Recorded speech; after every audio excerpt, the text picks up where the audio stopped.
Aula objetivando o concurso público.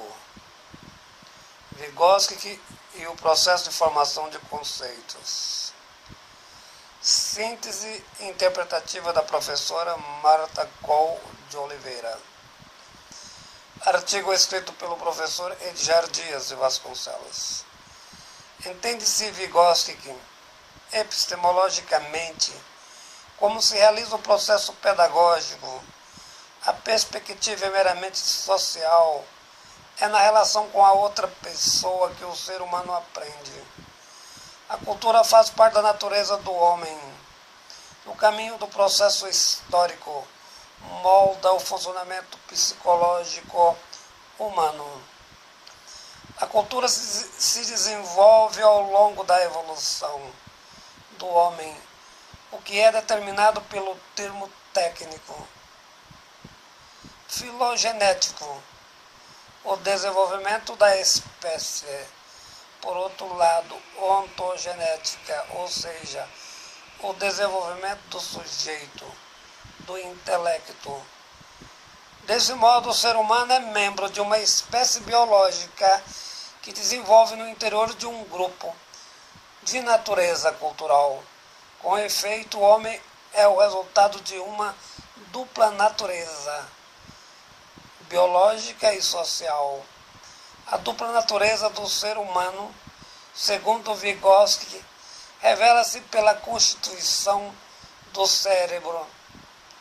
O cérebro tem uma dupla estrutura herdada geneticamente que é comum à espécie, mas o que é genético molda-se com a realidade e as experiências socioculturais dos sujeitos epistemológicos, motivo pelo qual considera a estrutura do cérebro disposto à aprendizagem. O desenvolvimento psicogenético depende do contexto sociocultural. O desenvolvimento da construção do saber depende dos instrumentos dos sistemas simbólicos. A relação do homem com os objetos, mediada pelos sistemas de simbolismos, aspectos psicológicos humanos, possibilita antecipar, planejar e criar novas situações culturais. Marta Coll afirma: Vygotsky opera com sistemas simbólicos, permitindo o desenvolvimento da abstração e generalizando possibilita salto qualitativo na construção do saber epistemológico. O universo cultural favorece as funções mentais para o desenvolvimento da construção da aprendizagem. As representações da realidade, que baseiam no uso dos sistemas simbólicos, ou seja, a própria realidade, construídas fora para dentro, num processo de internalização, apreensão do sujeito por meio da sociabilização das produções históricas culturais, resultadas do conjunto da humanidade. Nesse mecanismo descritivo é fundamental o papel da linguagem, que proporciona a relação entre sujeito e objeto. A linguagem, como função tipicamente humana, apresenta dois pontos básicos: a interação social, comunicação entre pessoas; o outro aspecto generalizador, compartilhado entre usuários.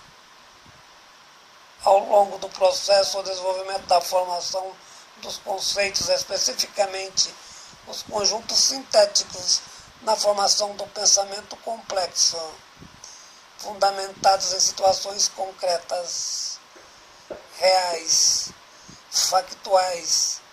Chegamos à formação dos conceitos elaborados em ligações lógicas.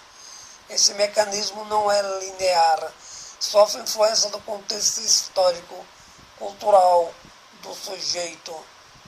Vygotsky destaca dois tipos de conceitos: os cotidianos e os científicos. Os cotidianos são espontâneos, desenvolvidos nas atividades práticas das crianças e suas interações imediatas. parte das experiências para o processo, portanto ascendente, em defesa do mecanismo da abstração dos conceitos científicos, que são diferentes porque são transmitidos em situações formais. Pelo mecanismo ensino-aprendizagem, inicia com proposições verbais, expandindo com leituras. Sua definição é diferente, pois é descendente. Parte de uma definição geral para a compreensão. Para finalizar, Marta Coll de Oliveira apresenta duas considerações a respeito da teoria de Vygotsky. Diferentes culturas produzem diferentes modos para o funcionamento do cérebro. A instrução escolar é indispensável para sociedades letradas.